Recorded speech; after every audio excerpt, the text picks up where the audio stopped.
cosas importantísimas. ¿Cuáles son? La primera, la otra la dejo para última. Ok. Pero la primera es que mi proyecto central de arquitectura se llama Árboles para Vivir. Que es estructuras límites de muy livianas, de mínimo peso, y que las puede construir la gente. Y se me presentó una oportunidad en Barquisimeto, en Puerto La Cruz, en Lecherías, de hacer un árbol para vivir. Me llamaron, la empresa petrolera del Estado me llamó, que si yo quería hacerla, ¿cómo no? La diseñé y nos bajamos a construirla. En un año se hizo la flor. Se hizo la flor, no se hizo... El árbol. El árbol para vivir, que queda en Lecherías, que a mí me gusta muchísimo. Ha sido muy... Con ese árbol me gané la Bienal de Arquitectura Iberoamericana, que se da en España, en Portugal y América Latina. Es una experiencia bellísima. Es el galardón más grande que me he ganado, que es la Bienal de Arquitectura. Y ese es el elemento más importante, que es el árbol para vivir. En estos momentos estoy en proceso de contratación con el ministro Quevedo para hacer unos árboles para vivir. Son 11 árboles para vivir en Barquisimeto. ¿Solo en Barquisimeto? Frente al San Mil hay un terreno muy grande y que es una belleza de terreno y está al frente de la flor. Eso significó para mí la oportunidad de poder hacer las estructuras que hicimos en Lechería y hacerlas de nuevo, pero construidas por la gente, sin compañías constructoras, que la gente construya para que aprenda la técnica de construcción que yo uso, que es el pueblo constructor. Sería genial tener la oportunidad de escuchar esas técnicas de un maestro como usted. Bueno, me habló de dos. ¿Y la segunda? Bueno, la segunda es cuando el presidente Chávez muere, a las 4:30 o algo así, a las 8 de la noche, me llama por teléfono el presidente Maduro y me manda un técnico a mi casa para diseñar el mausoleo del presidente Chávez. Eso fue la cosa más, que si yo lo quería hacer, es la experiencia más hermosa que he tenido en mi vida, esa oportunidad. ¿A las 4 de la mañana recibe esta llamada? No, a las 4:30 muere Chávez. Ajá. Y a las 8 de la noche, 4 horas después. A las 8 de la noche recibe la llamada. Recibo la llamada, 3:30 después de Maduro. Casi inmediato. De Maduro. Para hacer el monumento a ¿Cuál fue la impresión del señor Fruto? Demasiado grande. Y agarré un papel, lo puse sobre la mesa, vino el ingeniero a hablar conmigo. Digo yo, dígale al presidente Maduro que yo quiero que Chávez duerma sobre una flor. Eso fue.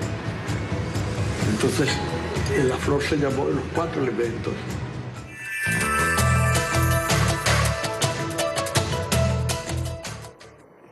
Bienvenidos todos y todas a nuestro programa En la Balanza. Hoy comenzamos con una triste noticia, hay que decirlo, la partida del arquitecto Fruto Vivas, que además deja un gran legado porque estamos hablando de un genio de la arquitectura que empieza a ver la arquitectura como una expresión real del hombre dentro del espacio y del tiempo, una concepción del hombre con la naturaleza y una concepción socialista de cómo construir la vida, la sociedad, el urbanismo a partir de la comuna, a partir del encuentro con nuestras propias raíces.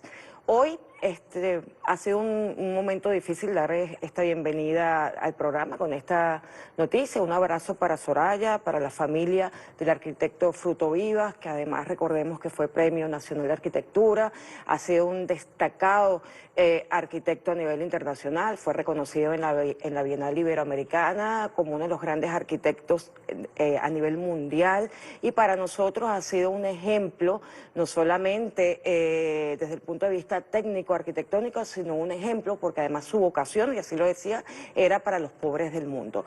Un abrazo, Fruto, gracias por todo lo que has legado, y a este genio lo seguiremos para toda la vida, nuestra eterna admiración. Y para abrir, pues también con este saludo a la familia, tenemos a nuestro invitado especial de hoy, a William Castillo Bolé, que es viceministro para políticas antibloqueo y además dirige un importante órgano que creó la ley antibloqueo, que es el Observatorio Venezolano Antibloqueo. Bienvenido, William, a tu programa En la Balanza. Gracias, Olga. Bueno, un gran placer estar aquí. Bueno, y poder compartir algunas ideas con tus usuarios, los usuarios de TV. Para mí, ya sabes que me siento aquí en mi casa. Tengo amigos, los camarógrafos, técnicos, gente que veo por los pasillos, pues todavía está aquí guerreando. Y bueno, un gran placer estar aquí. Y bueno, comparto contigo y me sumo a ese mensaje tan bonito que has dado sobre Fruto, que Fruto además tiene un nombre increíble porque su concepción de la vida es que él decía: todos tenemos derecho a vivir en un árbol. Así es. Y bueno, ahí está su obra, ahí está su obra humana, su obra arquitectónica y su entrega, como dices tú, su gran pasión por la venezolanidad. Así que bueno, que vuele alto Fruto Vive. Así es. Bueno. Fuerte, sí. Fuerte. Sí. Para los jóvenes, porque este programa lo ven jóvenes y niños, aunque sí, parezca mentira. Quiero que sepan que es importante que estudien y que busquen cómo pensaba el arquitecto Fruto Vivas y todo lo que dejó para Venezuela en cuanto a la concepción del espacio, del tiempo y a cómo relacionarnos con la naturaleza. No es la visión del arquitecto que se preocupa de la estructura, aunque él era estructuralista y por supuesto él investigó, era un gran investigador y se dedicó a trabajar estructuras que soportaban grandes cargas, estructuras livianas que soportaban grandes cargas para poder justificar la propuesta del árbol, de la casa en el árbol, por ejemplo, pero él se preocupaba más del hombre con su entorno, es decir, de proyectar la vida de lo que quería ser el hombre en sociedad. Y de ahí deriva su propuesta arquitectónica, doctor honoris causa, además de la Universidad Central de Venezuela, y un ejemplo de revolucionario para todos nosotros. Pues continuamos, estamos hablando ya de centrándonos en el tema de hoy, que era hablar de las claves que nos permiten entender la victoria sobre el bloqueo. La victoria parcial, porque no hemos logrado vencerla, ningún país ha logrado vencer el bloqueo se vencerá cuando internacionalmente nos pongamos de acuerdo de forma multilateral en prohibir y castigar las medidas, el uso de medidas coercitivas unilaterales contra los países soberanos. Pero por el momento tenemos victorias parciales. Y es importante, yo decía en estos días, hablaba contigo, que es importante que destaquemos en qué consiste el bloqueo. O sea, que entendamos bien en qué consiste y a quién afecta el bloqueo, porque a veces estas pequeñas victorias sobre el bloqueo nos pueden hacer perder de vista que no hemos dejado de estar bajo el asedio de las medidas coercitivas, que son múltiples, no solamente financieras, sino que hay una gama de agresiones que se conocen como medidas coercitivas. Háblanos un poquito de eso, William. Sí, fíjate, es importante comenzar por ahí y nunca estará de más repetirle al pueblo venezolano. Desde el año 2014, Venezuela sufre un proceso de agresión económica que se expresa en una política diseñada por Estados Unidos, a la cual se han unido algunos otros países y la Unión Europea, que es la aplicación sistemática de medidas contra nuestra economía, nuestra vida política, incluso nuestra cotidianidad, o sea, nuestra vida normal, la que hacemos todos los días. ¿Por qué? Porque contra Venezuela se han dictado un conjunto de medidas que condicionan fundamentalmente el funcionamiento del Estado. Afectan nuestra industria petrolera, han generado la caída de más del 77% de la producción petrolera en los últimos 5 años, generaron la caída del 99% de los ingresos públicos. Olga, nosotros pasamos a decir, esto lo decía el presidente, en septiembre del 2020, cuando propuso al país y a la Asamblea Constituyente la aprobación de la ley antibloqueo, nosotros pasamos de tener en el año 2014 $56.000 millones de ingresos en divisa a tener 743 en el año 2020, que fue el punto más bajo. Tuvimos una pequeña recuperación el año pasado y por eso se ven mejoras en el país. Atacar al Estado de Venezuela significa afectar toda la economía, los programas sociales, la educación, la salud. Se impide el comercio exterior, se impide que ingresen divisas para soportar las misiones, las grandes misiones, la construcción de viviendas. El Estado fue quedándose un proceso progresivo sin recursos, sin poder negociar su deuda, por un conjunto de medidas que, repito, de manera directa han sido 763 medidas de sanciones y de manera indirecta más de 150. Es decir, Venezuela ha sufrido más de 900 medidas económicas, diplomáticas, políticas, bloqueo de cuentas, congelación de activos, el secuestro de activos como Citgo, monómeros. El oro, el avión. El oro. El avión, que es la última gran medida. Ayer mismo salía una decisión de hace unos días de un tribunal de Estados Unidos donde, debido, y eso valga la digresión aquí muy breve, el abandono jurídico de un juicio por parte de los supuestos representantes del llamado gobierno interino, abandonaron el juicio de Conoco porque Estados Unidos no dejó entrar a la Procuraduría General de Venezuela al juicio, a representar al país, abandonaron el juicio para favorecer a Conoco y ahora Conoco dice que debe cobrarse 8.700 millones de dólares. ¿Tú sabes en cuánto valora Estados Unidos a Citgo? En 8.500. Es decir, es una operación para justificar a través de un lawfare con el apoyo criminal de estos tipos, robarnos completamente a la empresa Citgo. Pero entonces, todas esas acciones sumadas han ido afectando la importación de alimentos, la importación de medicinas, la compra de repuestos para el sistema eléctrico, para el sistema hídrico, la actualización de software para Conviasa, para equipos de salud, para equipos de toda la operación de los servicios públicos. Y han ido deteriorando, por supuesto, la calidad de vida, mermando la economía y han producido estos efectos tan duros sobre nuestro pueblo. Yo quiero retomar nuevamente el tema que iniciamos. Es importante, tú hablabas del ingreso del Estado venezolano. O sea, estamos hablando de un Estado social de derecho y de justicia desde el punto de vista constitucional, así lo establece, y dentro de nuestra visión socialista también hablamos de un Estado social. Es decir, no creemos en el Estado mínimo, no creemos en un Estado solamente regulador, creemos en un Estado que provea y garantice la estructura para la salud, para la alimentación, para la educación, para la cultura, para atender a las familias, para atender, por supuesto, también la administración de justicia a favor de los más débiles. O sea, creemos en eso y además la Constitución lo establece. Ese 98% del ingreso que tenía el Estado garantizaba que todos estos elementos de derechos humanos, sociales, culturales, estuvieran disfrutados por el pueblo venezolano.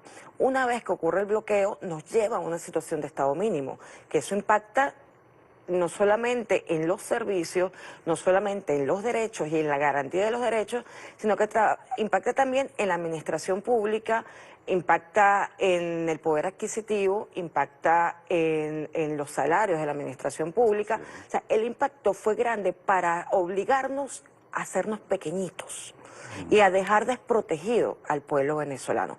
Vamos, explícanos un poco más en detalle eso, porque a veces pareciera que ciertamente estas pequeñas victorias que estamos dando nos hace olvidar que el Estado social de derecho y justicia está siendo afectado todavía y que todavía estamos en periodo de recuperación. Sí, te voy a poner algunos ejemplos que yo creo que nos ayuden a entender mejor. Desde el año 2017, y esto lo ha sistematizado, lo ha investigado, como nos ordena la Ley Constitucional Antibloqueo, el Observatorio Venezolano Antibloqueo. Yo te decía que me siento muy orgulloso de dirigir una institución que es creada por una ley, y además por una ley constitucional con un mandato muy concreto, que es investigar este problema, poner esta información a disposición del Estado y de nuestro pueblo para que podamos reaccionar y podamos diseñar políticas antibloqueo. Pero fíjate, por ejemplo, aquí se paralizaron desde el 2017 cargamentos de alimentos, varios cargamentos de Colombia. Se paralizaron el antiguo gobierno de Peña Nieto en Colombia, en México, paralizó cargas de alimentos y sancionó empresas, a 3 empresas mexicanas, y las llevó a la quiebra porque estaban trayendo una cosa que la ONU permite, que es intercambiar diésel por alimentos. Es decir, nos traían alimentos y le pagábamos con diésel. Eso que está permitido por las Naciones Unidas en épocas de guerra, como parte del derecho humanitario, le fue negado a Venezuela. Se han bloqueado transferencias para traer equipos para el tratamiento de los pacientes renales. Y hace unos días la vicepresidenta habló de ese tema, que yo creo que es bueno que lo andemos un poquito más adelante. Se paralizaron las ventas, por ejemplo, a Conviasa para actualizar el software de aviones. O sea, la empresa Embraer paralizó todos sus contratos. La empresa Meditron paralizó todos sus contratos con los equipos, los aceleradores que están en los hospitales públicos para el tratamiento del cáncer, para los tratamientos de radioterapia. Las empresas que traían reactivos y equipos para hacer exámenes de sangre o para hacer citologías, paralizaron sus empresas. Entre el 2016 y el 2017 se fueron del país 16 de las más importantes empresas farmacéuticas que fabricaban medicamentos en Venezuela y se negaron a vender la materia prima. Entonces, las plantas quedaron paralizadas. Es decir, fue un ataque total a las...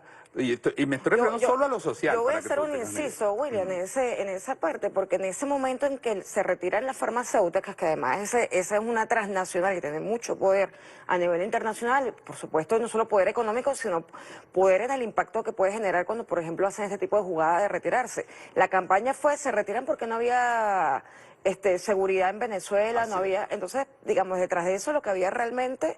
era bloqueo, eso es bueno aclararlo, que se hicieron campañas con las consecuencias del bloqueo, distorsionando la raíz de lo que estaba ocurriendo. Eso de la farmacéutica es importante. Es muy importante, porque fíjate, exactamente lo que tú dices, Olga. Es una cosa que combina la crueldad con los negocios. O sea, la política del bloqueo hace o evidencia dos fenómenos. La tremenda crueldad con que actúa el sistema capitalista, porque aquí unas empresas dijeron, aquí ya no está Cadiví. O sea, como no tenemos dólares del Estado para tener sus millonarias ganancias, se fueron del país. Y las otras dijeron, nos vamos porque si seguimos trabajando con Venezuela, Estados Unidos nos va a sancionar. Porque las sanciones operan como un mecanismo de chantaje. Yo lo he emulado, un mecanismo mafioso.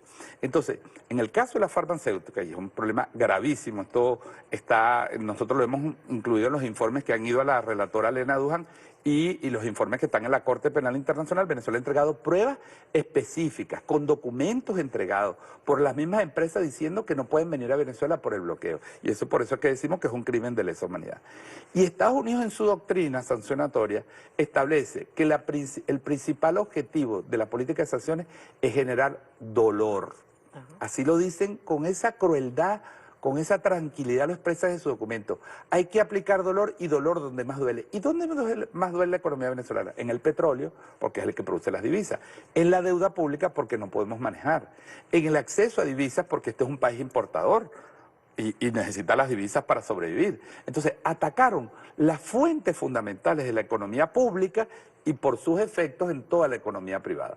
Hubo también, es verdad, huelga de inversiones. Aquí se fueron empresas que estaban operativas, recuerda, empresas de cloro, empresas de autopartes, cerraron de un día para otro.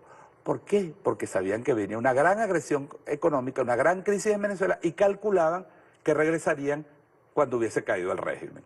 Entonces, repito, está la política, está el negocio, porque hay empresas que se lucran de las sanciones, bufetes internacionales. Por ejemplo, Guaidó le ha pagado más de 60 millones de dólares a un solo bufete para que se robó el oro de Venezuela y se lo dé a él, el bufete Arnold & Porter de Estados Unidos, que trabajó 50 años con la República y el 27 y el 23 de enero, cuando Guaidó se autoproclamó y Estados Unidos lo reconoció, rompió todos sus contratos con la República Bolivariana y se convirtió en el bufete nos representaba en los laudos arbitrales. Así es. Y esas mismas empresas, esas mismas bufetes, ese solo bufete ha cobrado más de 60 millones de dólares para todas sus operaciones. Entonces, más de 20 bufetes han estado involucrados en esto, que te digo, han recibido dinero. Entonces hay una gran industria del saqueo, hay una industria del robo de los activos, hay una industria de la maldad y de la crueldad, porque ni siquiera respetan lo que la ONU dijo. Cuando comenzó la pandemia, tú recuerdas, Olga, lo que dijo la ONU, paren los conflictos,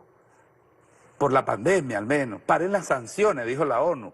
Al menos suspéndanla durante la pandemia. No lo hicieron. Estados Unidos sacó una llamada licencia de operaciones humanitarias que nunca se aplicó en Venezuela porque se siguió bloqueando los alimentos, el acceso a las vacunas y el acceso a tratamiento del COVID. Entonces, te digo, el pueblo tiene que estar consciente.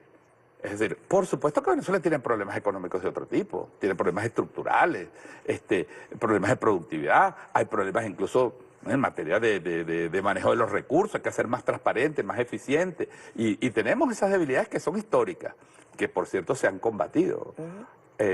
Olga, porque aquí en Venezuela la gente no sabe, hay más de 60 gerentes de PDVSA judicializados y presos por corrupción. Aquí hay un exgobernador preso por corrupción, aquí hay alcaldes presos por corrupción. Pero es verdad que tenemos problemas. Ahora, nosotros no estaríamos en esta situación tan grave si no se hubieran dictado contra nosotros más de 900 medidas, 763 directas, más de 150 indirectas. Y las que no conocemos. Y las que no conocemos, porque es muy importante, porque este trabajo de investigación lo hemos levantado en 2 años, pero hay muchas medidas que no conocemos. Lo que acaba de pasar con Entrasur, mira, Entrasur... Déjame, perdona, perdón. William, nos vamos a ir a un corte porque me están avisando que nos tenemos que ir a un corte y luego volvemos para profundizar este tema y por supuesto hablar sobre lo que está haciendo el Observatorio Antibloqueo. Nos vamos a un corte y continuamos. Claro.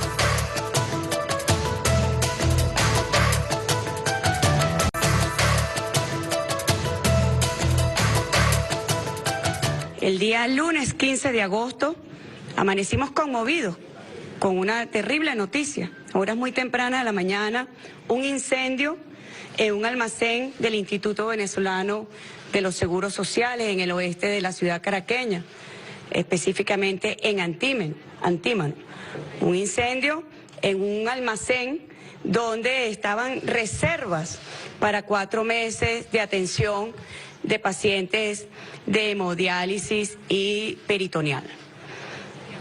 Muy lamentable. Realmente estábamos, cuando apenas nos enteramos de la noticia, me acompaña el almirante jefe Ceballos y la ministra del Poder Popular para la Salud, Magali Gutiérrez, y a su vez presidenta del Instituto Venezolano de los Seguros Sociales. Apenas nos enteramos de la noticia, por supuesto la respuesta de nuestros organismos de seguridad, de nuestro organismo de protección, de los bomberos, fue inmediata para evitar la expansión de este incendio que se propagaba muy rápidamente, muy rápidamente. Fue lo primero que supimos. E inmediatamente el presidente Nicolás Maduro ordenó la investigación. Por un lado la investigación, y la primera instrucción que dio el presidente a la ministra de Salud fue la reposición inmediata de todos los insumos para que los pacientes de hemodiálisis y peritoneal, bueno, no hubieran suspendido sus servicios, su atención médica tan necesaria. Comenzaron las investigaciones, sabíamos que había intencionalidad de atacar el sistema de salud. Ya lo habíamos visto este año, recientemente en el mes de julio, la subestación eléctrica en la Panamericana, que buscaba dejar sin servicio eléctrico a la región capital. Luego vimos el ataque criminal contra el gasoducto en el estado Monagas, que justamente suministra el gas para las termoeléctricas, también de importantes estados del país. Así que sabíamos que las fuerzas extremistas de la antipolítica venezolana no descansan, no se cansan de entender el mensaje permanente que ha tenido el pueblo venezolano de rechazo a estas formas violentas, de rechazo a todos estos mecanismos para causar sufrimiento, penuria, adversidades al pueblo venezolano. Bueno, inmediatamente se inició la investigación. Yo quiero mostrar imágenes de lo que aquí ocurrió, porque ya hoy, día jueves, con pruebas en la mano, podemos decir que este incendio fue provocado, no fue un accidente. La investigación continúa para determinar la responsabilidad de los criminales. Estamos tras los criminales y los vamos a capturar y se aplicará justicia. Porque si hay algo sensible, sagrado, es la salud de una persona, la salud del pueblo venezolano, la vida de nuestro pueblo. No puede haber nada más importante. No hay nada por encima de la salud de las personas.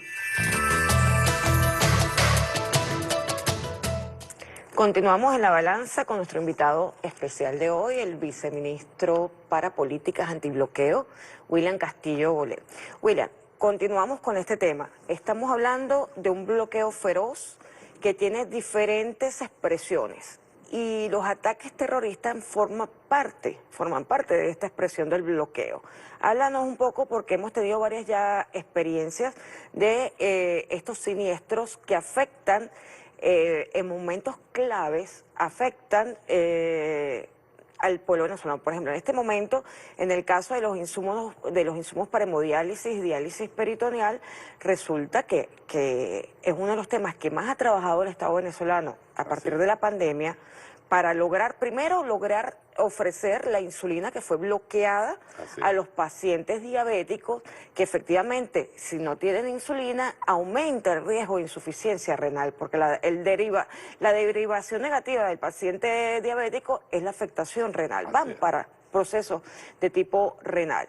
Entonces, ha aumentado la población renal afectada no solo por diabetes, sino por secuelas del COVID, y el Estado ha hecho un gran esfuerzo a través de la ministra Magali Gutiérrez, a través de la directora del Instituto del Seguro Social, por crear centros de nefrología nuevos. Yo los he visitado particularmente, extraordinarios centros, aumentó la capacidad, aumentó la atención, pero nos dan este golpe certero que no logra su objetivo porque se repone inmediatamente, como dice la vicepresidenta, pero estamos viendo que el bloqueo va de la mano de ataques terroristas para hacer sufrir al pueblo y a los más vulnerables dentro del pueblo. Sí. Este último ejemplo, Olga, es particularmente dramático, como lo dice la vicepresidenta, como lo estás expresando tú, porque ya es un ataque directo. Pero recuerda que aquí ha habido sabotaje eléctrico, aquí hubo un golpe eléctrico. Así es. Aquí se atacó el corazón del sistema eléctrico. E imagínate, la energía eléctrica es, lo sabemos, es el sistema nervioso de la economía de un país.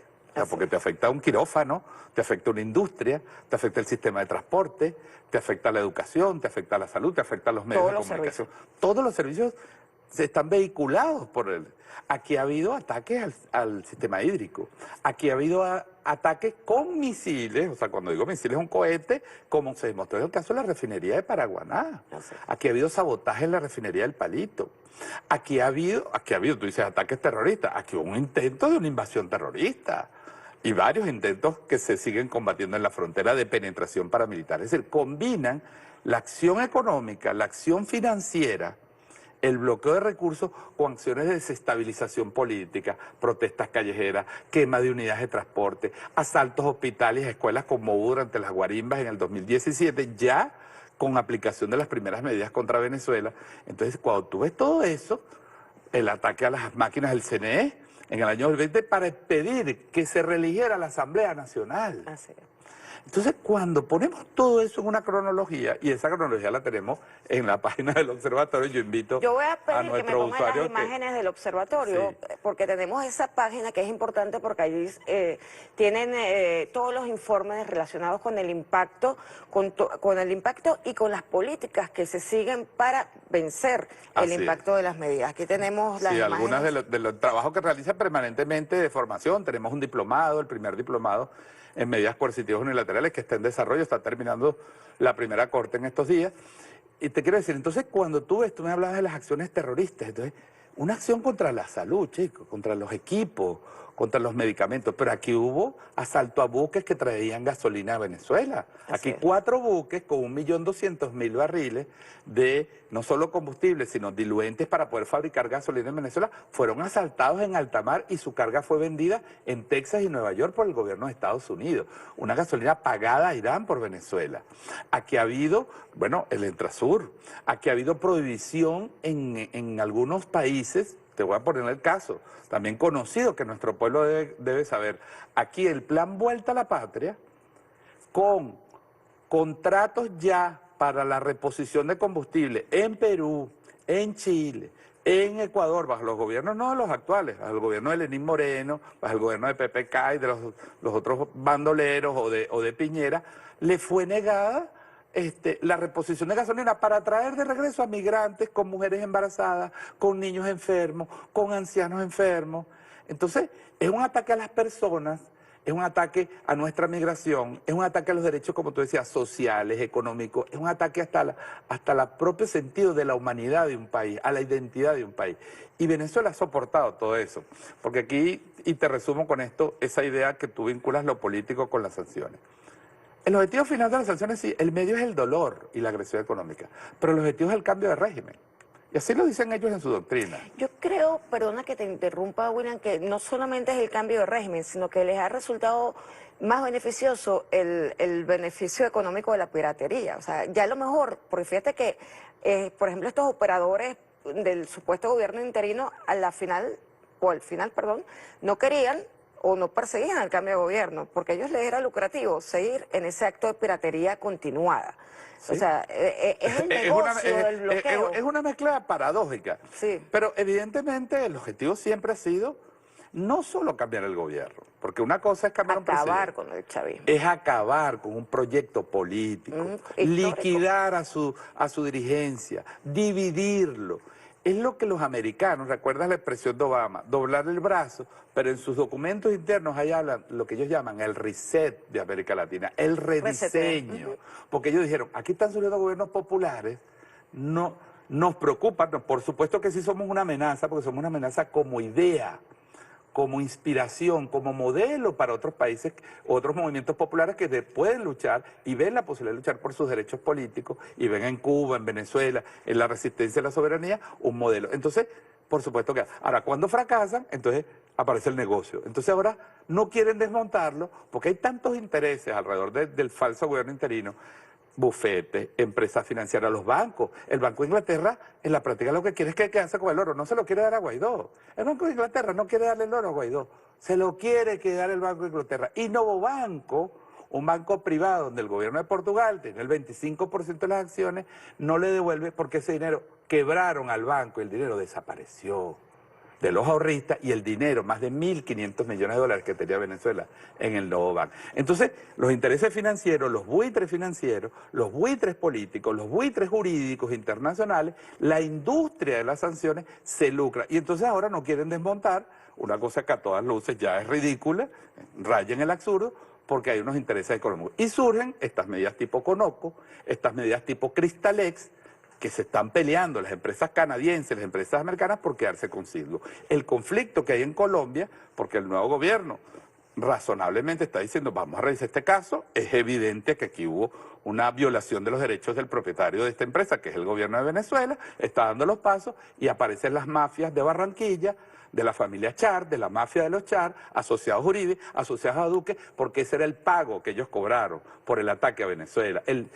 Duque y Uribe se querían pagar con monómero su apoyo al gobierno interino y a las conspiraciones en Venezuela, ofrecido por Guaidó, por Julio Borges, por Carlos Vecchio. Entonces, esta conspiración entre políticos, financistas, bancos, empresas, bufetes, es una vergüenza para el derecho internacional, es una vergüenza para la humanidad.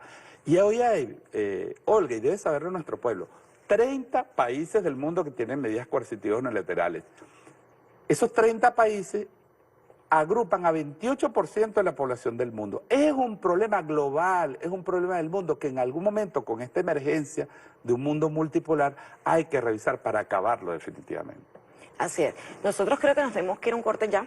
Bueno, damos un corte y continuamos para dar tiempo a que analicemos también una de las expresiones más críticas, más recientes del bloqueo que ha sido la piratería contra el avión venezolano y la tripulación que ha sido...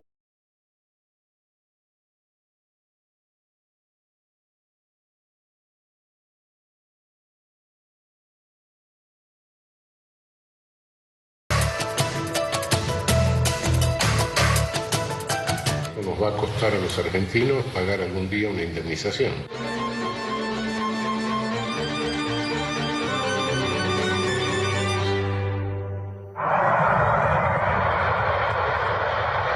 Tener limitada la autonomía de movimiento de una cantidad de personas 2 meses y tener detenida una aeronave durante 2 meses, no le encuentro los suficientes elementos para nada de lo que se alega.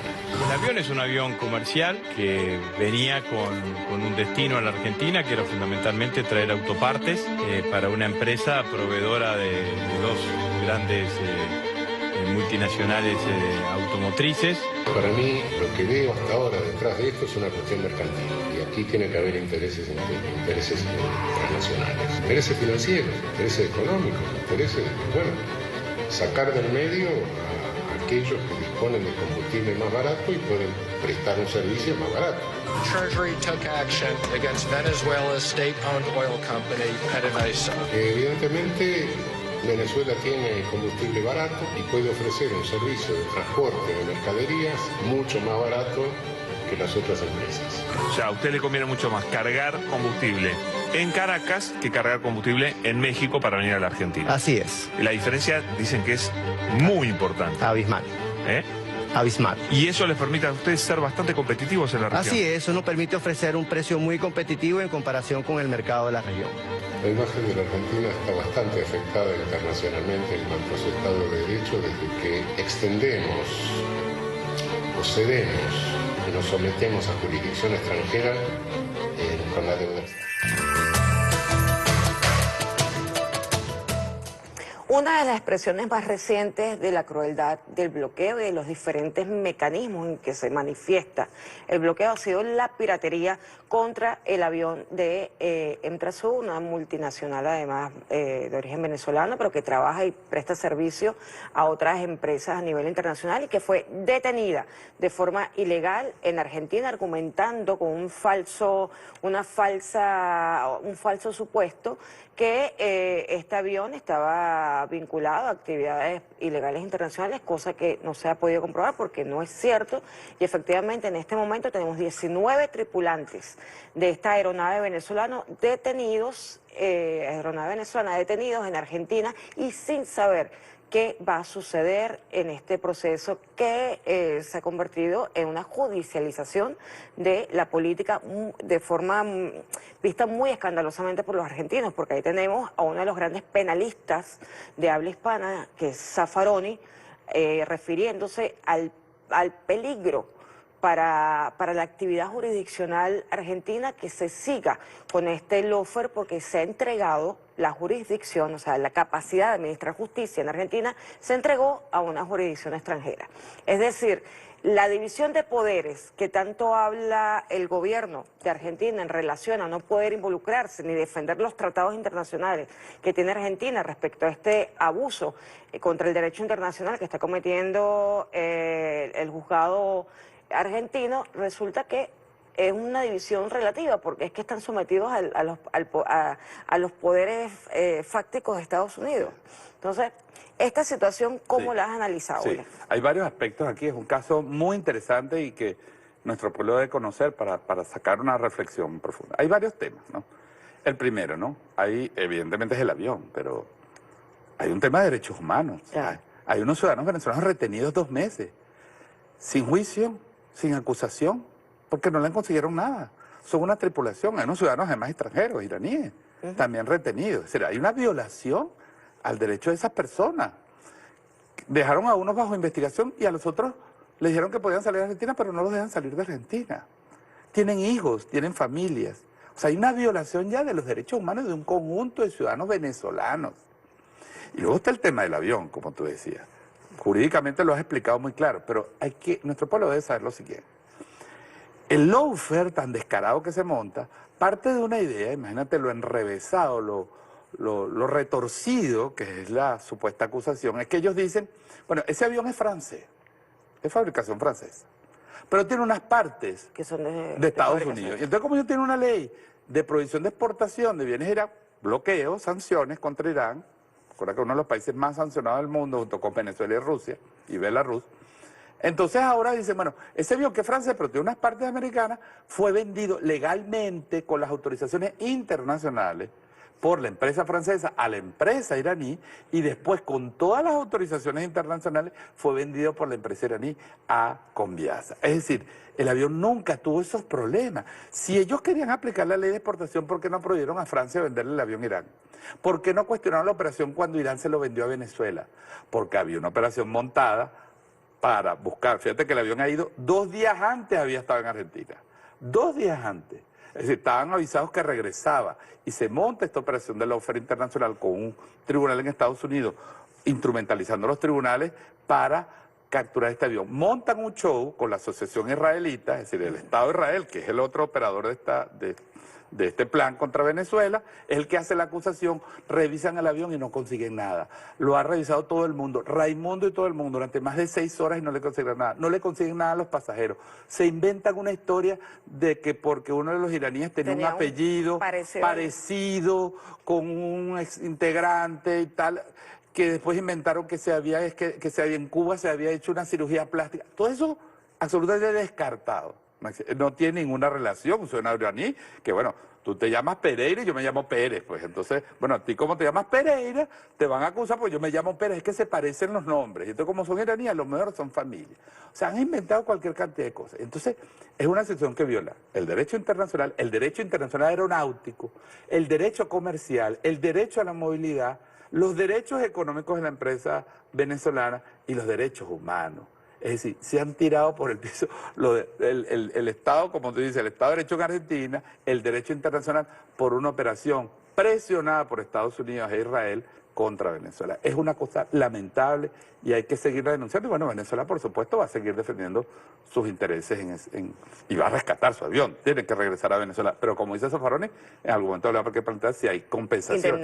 Sí, una de las cosas interesantes es esa, que va a haber, tiene que haber un proceso posterior por todo lo causado y tiene que haber una indemnización al Estado venezolano y a las familias por parte del Estado argentino, por esta situación en la que están sometiendo digamos, a la imposibilidad de la tripulación de volver a su país, la imposibilidad del Estado venezolano de seguir comercializando con el avión de carga de entrada. Sobre otro de los elementos que decían es que hay una operación financiera y económica. Además de la expresión del bloqueo, que es una expresión de guerra, es la sinrazón del bloqueo, es el actuar por la fuerza, lejos del derecho. Estamos hablando, a veces es difícil explicar el bloqueo porque no está dentro de las normas del derecho. O sea, no se puede explicar desde el derecho. Hay que explicarlo desde la irracionalidad de las actuaciones por vía de la fuerza. Entonces es complejo a veces cómo explicar el bloqueo. O sea, no es muy fácil para ninguno de nosotros hablar del bloqueo cuando tenemos que analizarlo. Por ejemplo, el lawfare, como uno lo explica, uno dice, bueno, ya va, pero hay un juicio. Sí, pero muchas veces el lawfare, que es el uso fraudulento de una institución judicial, de alguna normativa que se tuerce para lograr un objetivo político. Judicializar una situación política, una situación económica, aunque se esté utilizando al Poder Judicial, aunque se hable de medidas como el secuestro del avión, que es una medida amparada por la norma argentina, resulta que se está utilizando de forma torcida, fraudulenta. Eso es lo que llamamos nosotros un fraude procesal, un fraude, cuando hablamos de fraude constitucional, fraude legal, nos referimos a eso, al uso de instituciones que existen, sí existen, pero están mal utilizadas y no están ajustadas a derecho. Claro, y son torcidas, como dices tú, la palabra exactamente es torcer el derecho. Entonces te crea una ficción de juridicidad, porque no, pero hay un juicio, y en el juicio hay presunción de inocencia, y hay derecho a la defensa. ¿Qué le acaban de hacer hoy a Cristina Kirchner? Le prohibieron defenderse. O sea, ¿cómo tú puedes ir a un juicio donde no te pide defenderse? ¿Qué está pasando con los juicios de Venezuela? Si nombran a un parapeto, a un monigote político que trabaja desde su casa por Instagram, presidente, y lo reconocen como presidente, y él nombra a unos operadores judiciales, a unos mercachifles del derecho, representantes de Venezuela, y un tribunal valida que se presente, y entonces se retiran del juicio para beneficiar a la parte demandante contra Venezuela. Pero hay que hubo un juicio.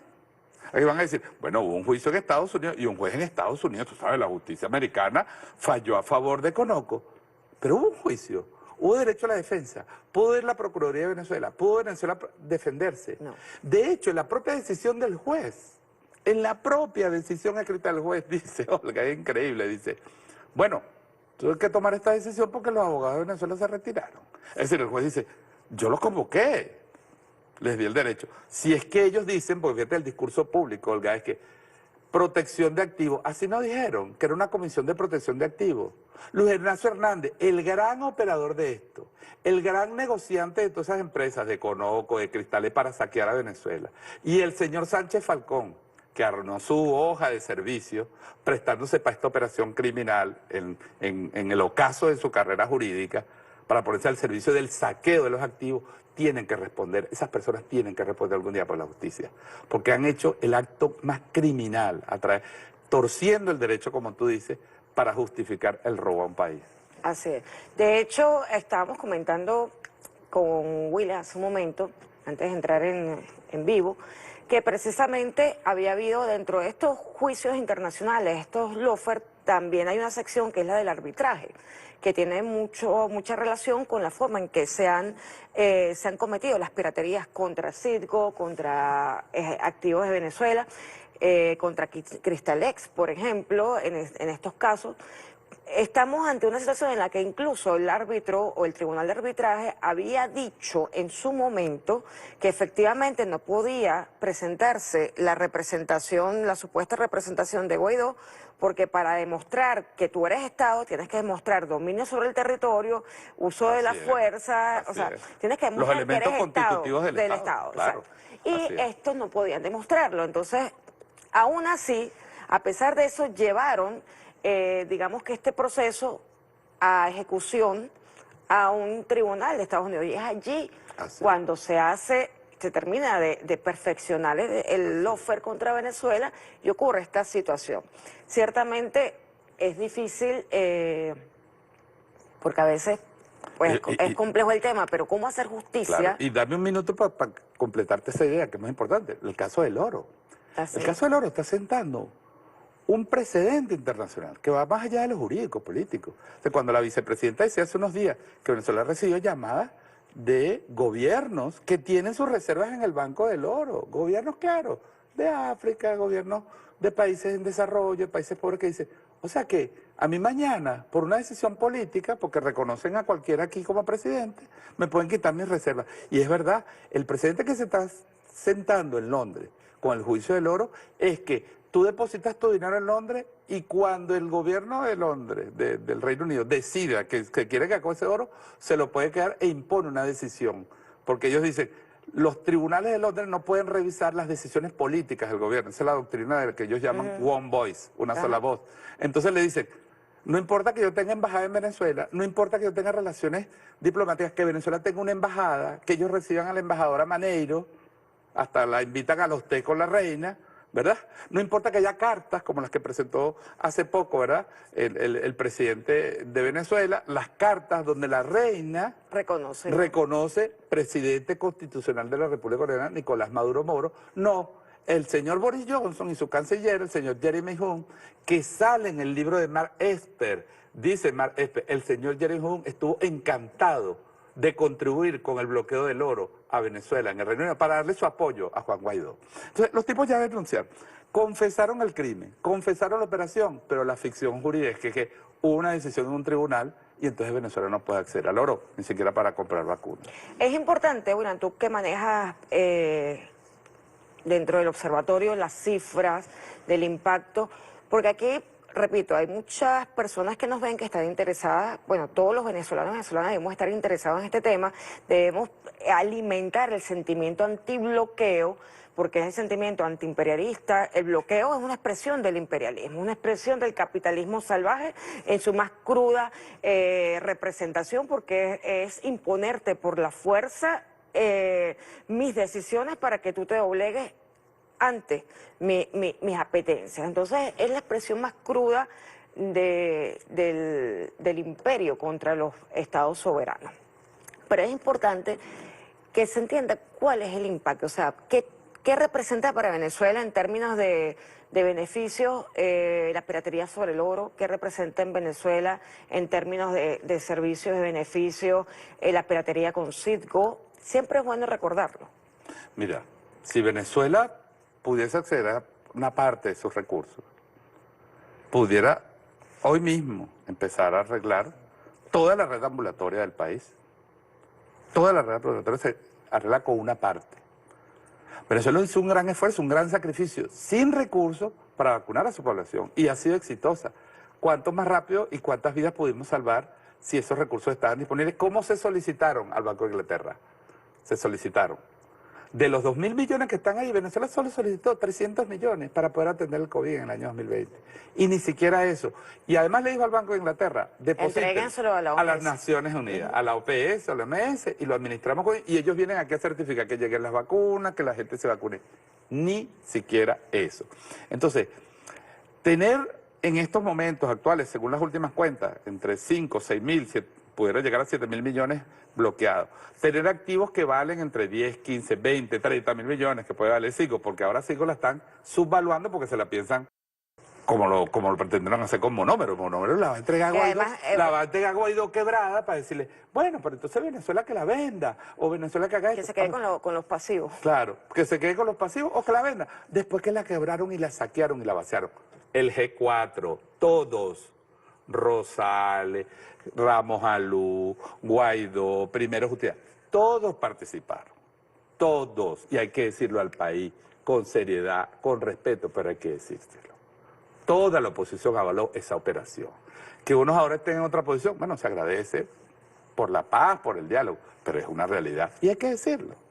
Con la verdad ni ofendo ni temo, decía Artigas y repetía mucho Chávez. Entonces, lo que te quiero decir, las posibilidades del país de recuperarse, por supuesto que este país se va a recuperar, y es algo muy importante que ha dicho el presidente, lo estamos haciendo con músculo propio. Es verdad que con apoyo, con solidaridad y con cooperación económica, porque ahí está Rusia, ahí está China, ahí está Turquía, ahí está Cuba, que ha brindado un apoyo fundamental junto a China, Irán. Rusia, Irán. Las refinerías se están arreglando con apoyo técnico de Irán. Ahora, es malo que un país le brinde cooperación a otro para ayudar a responder. Entonces, bueno, pero es que tienen relaciones con los iraníes. ¿Y dónde están las empresas norteamericanas? Están ahí detrás esperando una licencia. Ojalá se las den, ojalá les den la licencia. Pero el modelo de un país bloqueado no puede ser esperar solamente unas licencias. Porque no puede ser que un país sea violentado de esa manera económicamente en sus derechos y después tenga que ir a pedir permiso. Las licencias son tan criminales como el propio bloqueo, porque es una justificación. Son parte del sistema. Si se la dan, bienvenida.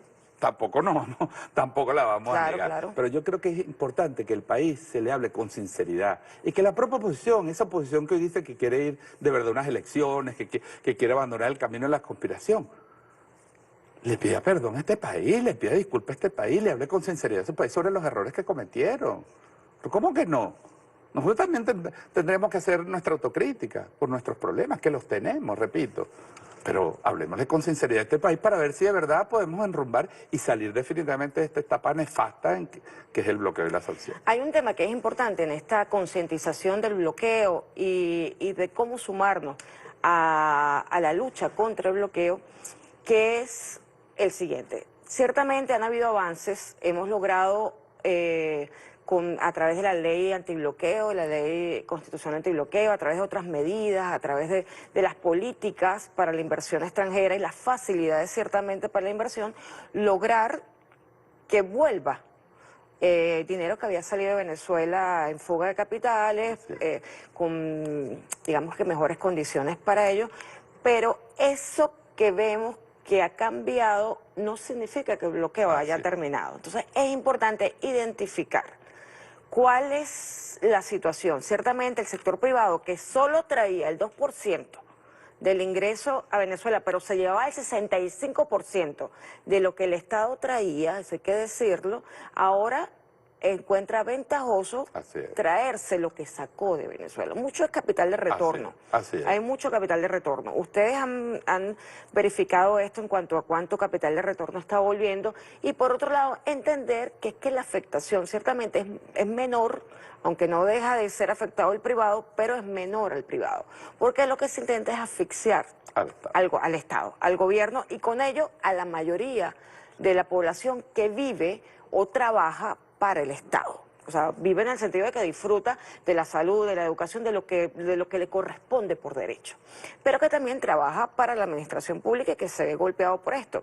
Háblanos un poco de esta situación paradójica, de unos elementos que hablan objetivamente de la mejora en la economía venezolana, pero que a la par todavía estamos cargando con las secuelas del bloqueo. Entonces es bueno definirlo para que en el discurso no nos tropecemos. Ciertamente ha habido mayor inversión, ciertamente ha habido nos ha tocado dentro de este modelo, dentro de esta situación de bloqueo, abrirnos a otros espacios. Así es. Nos han obligado, Así es. porque o sucumbimos a la guerra Así es. o buscamos alternativas O para dejamos no que el pueblo se sucumbir muera de y hambre. vencerlo. El Estado no puede dejar. Fíjate, yo te agradezco mucho esa pregunta, Olga, porque tú sabes que eso forma parte de un debate que es sano, Más allá de la intensidad que pueda tener ese debate en las redes sociales, en los medios públicos, es un debate, es necesario que debatamos sobre eso y que hablemos con la verdad al país.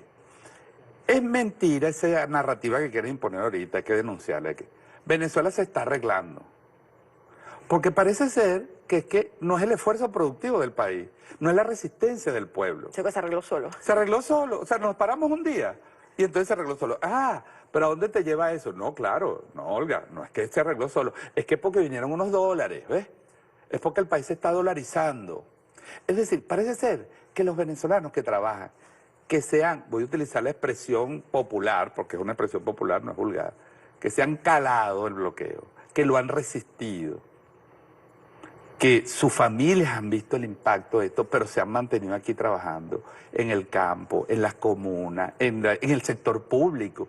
O sea, hay que hacerle un homenaje de verdad a los trabajadores y trabajadoras de la administración pública, porque son los únicos que no pueden ajustar. Tú vas a la calle y cualquiera te ajusta, ¿verdad? Pero el trabajador público es verdad que no lo puede hacer. Entonces, el pueblo en su conjunto, las acciones del gobierno, rindiendo más con menos. Cuando nos dicen, ¿ustedes están vendiendo chatarra? Claro, ¿y por qué no? Bastante clave hemos comprado con la chatarra. Es decir, el país ha buscado sus recursos, los músculos propios, sus mecanismos antibloqueo, ha hecho alianzas. Es decir, el Estado, el pueblo y también un sector empresarial. Entonces, digamos, hay una voluntad de superar el bloqueo. Uno no se puede quedar solo en el discurso denunciador. Ese es mi trabajo. Pero realmente el país está construyendo un sistema económico nuevo, las familias, los emprendimientos que surgieron en la pandemia, toda esta nueva boom de las pequeñas empresas, de las pymes, de los emprendimientos, porque también la gente se reinventó. Descubrió que a lo mejor podía dar clases por internet y se completó su ingreso con una cosa, se asociaron dos familias, hicieron cosas. Entonces, el país está en un proceso de reinvención y hay que apoyarlo en su conjunto, sector público, sector privado, comunas, familias, organizaciones sociales. No podemos perder de vista que ese es nuestro objetivo. Nuestro objetivo no es quedarnos solamente, pero no hay que perder de vista que las sanciones, ni una, mejor dicho. Hay 3 sanciones que han sido eliminadas, Olga. Te voy a decir cuáles. 2 empresarios, uno porque tenía nombre malo, así como ahora. Sí, un error. Así como con Lenioni. Bueno, entonces era un empresario italiano y fue a los FAC y dijo, mira, vale, es que ustedes pusieron un nombre ahí, como yo tengo el mismo nombre, me sancionaron a mí. Entonces lo sacaron. Otro empresario demostró que era mentira lo que le estaban diciendo, lo sacaron. ¿Tú sabes cuál es el único venezolano que Estados Unidos le ha levantado las sanciones? Se llama Christopher Figuera. Fue el jefe del CIN el que planificó el golpe de los plátanos, liberó a Leopoldo López, prófugo y corrupto de la justicia en Venezuela, y Estados Unidos le pagó sacándolo de la lista de los FARC. Es el único ciudadano venezolano. Darío Vivas está sancionado, falleció y está en la lista. Aristóbulo Istúriz falleció y sigue en la lista. ¿Por qué? Porque no es sanciones personales, es al cargo, es el mensaje a la militancia del PSUV, es la militancia a los militares que dejaron sus cargos, ministros que salen de su cargo y sí, que ya no firman papeles públicos y siguen en los listados de sanciones, porque las sanciones es al Estado en su conjunto. Entonces, eso hay que tenerlo claro. No es verdad que todo se le pueda achacar al bloqueo. El presidente ha sido muy autocrítico. No podemos tampoco excusarnos. Claro. Tenemos que resolver los problemas. Tenemos un poquito más de recursos, tenemos que resolver más. Entran más recursos, tenemos que resolver más problemas, dándole la cara al pueblo, hablándole con la verdad, usando los mecanismos para las denuncias, denunciar la corrupción, la ineficiencia, la desidia de los funcionarios públicos. Pero no podemos perder de vista que las sanciones están ahí. Y te digo, Cuba tiene más de 60 años de bloqueo. Irán tiene está cumpliendo ahorita 42 años de bloqueo. Hay países que tienen bloqueo de los años 80, desde los años 90. Ninguna de esas medidas han sido eliminadas. Entonces nosotros tenemos que aprender a vivir una realidad donde vamos a superar el bloqueo con trabajo, con producción y bueno, con un debate, con una participación y que las elecciones al final se den un ambiente, porque ¿qué es lo que quiere Estados Unidos? Llevar a Venezuela en una situación de crisis en unas elecciones. Vamos a unas elecciones competitivas en una situación de estabilidad económica. En una situación de haya de verdad igualdad, no un país bloqueado 7, 8, 9 años y después le digan, ay, vamos a unas elecciones para ver cómo la gente evalúa al gobierno. Entonces, hablemos con la verdad. Sí, para que no nos pase como nos pasó en el 2015, que utilizaron, digamos que el golpe a la moneda y el secuestro de los alimentos. Así es, y las colas. Y lo cobraron decir, electoralmente. O lo que le pasó a Nicaragua. Mira, Olga, yo lo he dicho y el ex canciller Arreaza, cuando yo trabajé con él, nos contó esa historia y él lo ha relatado en varios foros públicos también, ¿no? De sus diálogos con Elliot Abrams, el enviado especial de Trump, el que junto con Bolton y Pompeo diseñaron toda esta etapa final de agresión. Y la lectura de Abrams le decía al final, mira, vale, pero hagan como Nicaragua. Dejen el poder, no pierdan elecciones, no, dejen, váyanse y podrán regresar en 20 años y a lo mejor entonces en 20 años, bueno, vuelven a ganar elecciones. ¿Qué le pasó al sandinismo? El sandinismo perdió una elección después que le hicieron una guerra económica, le mataban a los campesinos, les contaminaban las aguas y los llevaron a la elección en esas condiciones y perdieron. Volvieron 15, 20 años después y le han metido sanciones y órdenes ejecutivas y le quieren montar un golpe otra vez. Es decir, con el imperialismo no hay posibilidad de entenderse. Así es. Si tú quieres un país soberano, tienes que ganarte la soberanía. Y yo creo que ese es el mensaje final que uno tiene que dejar en este tema. Es importante, gracias por habernos acompañado, William, ya vamos a cerrar.